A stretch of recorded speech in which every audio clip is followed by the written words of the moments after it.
it's Sadie! Welcome to Flytte Kartina! Today we're going to talk about robots. Lots and lots of robots. I'm sure you are all responsible human beings and cadets and rangers, and you read the title of this video, but in case you didn't, we are going to be talking about a spoilerless review of Pacific Rim. One thing I wanted to mention is I hit 200 subscribers and I'm really excited about that. I went over, and also another thing I wanted to hit was I got a lot of hate from that last video that I did. I don't know if you remember, I called this dude Voldemort, and it's not Voldemort. I know that.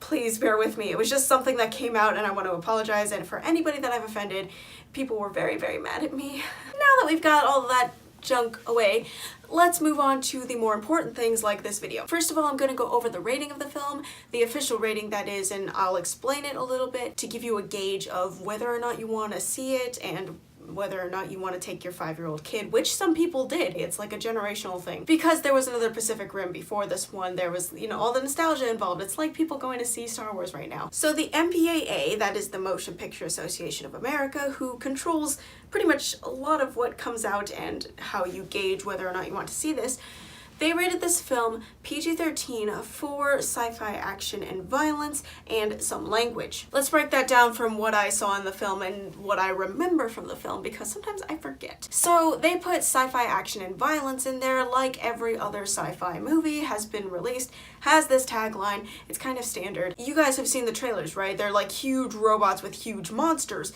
and when that comes Godzilla-like terror-like things, it's gonna smash a few people. But it doesn't actually show any of the smashing. Scenes of like alluding to smashing people and people running away, and there's like that kind of violence, but yeah, it's not that bad. You don't actually see like the, you know, there's a person and then like another part of this is that they get hurt a lot. There's one character in this film who dies on screen, and that is, they don't even show his body, they just show a hand and it's all bloody and stuff, and there's also blood. If you look at the trailers, that's basically the extent of all the violence that happens. There's not a lot of action and violence in there, but there's like enough to, you know, satisfy my, they put action and violence in there and there really wasn't a lot for that tagline to be there self. Let's move on to the some language part. There's that keyword, some language. When I was watching this film, I didn't hear a lot of vulgar language. There wasn't a lot. I was kind of surprised. There were a few distinct moments where I was like, yes, there is language in this, but otherwise it was like really smoothly put into the dialogue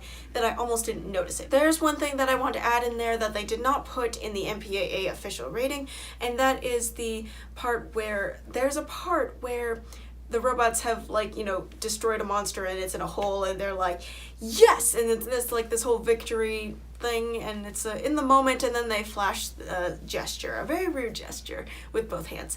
And just letting you guys know about that. If you don't want to see that, it's one scene about 3 seconds long, just so you know. So I'm going to pull up the frequency chart right here and show you how frequent these things that I explained were in the film. And so I'm going to rate Pacific Rim on the frequency chart based on the MPAA official rating of PG-13. I'm going to base it at a 4. Like 3.7 to 4. So that's kind of where I'm going and where I'm headed like. So that is on the frequency chart how frequent these elements of the rating were. Lastly, what I'm going to do is pull out the magical scale of movies where I rate a film on a scale of Steamboat Willie to Deadpool, how appropriate this is for younger audiences. It's so neat and pretty and orderly, just look at all the movies. Okay, so on the magical scale of movies, I'm going to rate Pacific Rim A Night at the Museum, which is a solid 5. If you know the rating of Night at the Museum, which is not PG-13 last I checked, but the intensity and the language that were put into Pacific Rim can be equaled sort of, maybe kind of, around the rating of Night at the Museum. Cool! That's all I have for you guys in this It's Up to You spoilerless part of the my review for Pacific Rim Uprising, and I will see you guys on the other side of the screen, and hopefully next week. You can follow me on social media down there. The link's in there, will be down below. Have a great random Thursday. Bye!